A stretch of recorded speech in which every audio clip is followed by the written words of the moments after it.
develop that true understanding of who I am, having that tapped in understanding of who is Steven, what is self, what is important, and having that ability to know yourself is probably it's one of my superpowers, but it's one of the things I think everybody should really focus on developing, because when you really know yourself, when you really know your flaws, when you've got that self-awareness, when you know all of your strengths, and you don't look at all the flaws as a negative, like you just know where you're strong or you're maybe not as strong.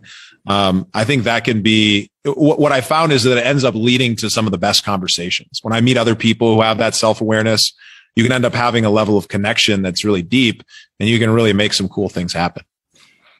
Yeah, I preach this constantly. I will go to my deathbed on this, is that self-awareness is the superpower. If you take nothing away else from this podcast episode, is we're talking about beliefs and mindsets, adaptability, resilience, and like all of these things, they stem first and foremost from having the self-awareness of understanding where you are and why you're showing up in the ways that you currently are. And the analogy that we use around these parts is, we can show up in all our different relationships in different vehicles.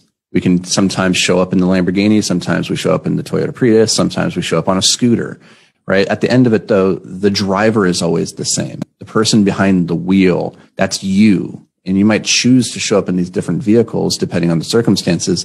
The important thing to understand, though, is why you chose those vehicles.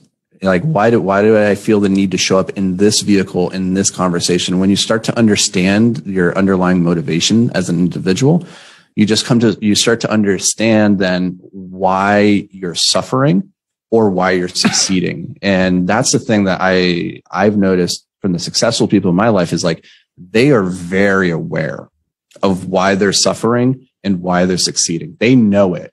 They might not have the answer to how to stop it yet, but they're aware of it. And to overcome the issue is to first understand what's causing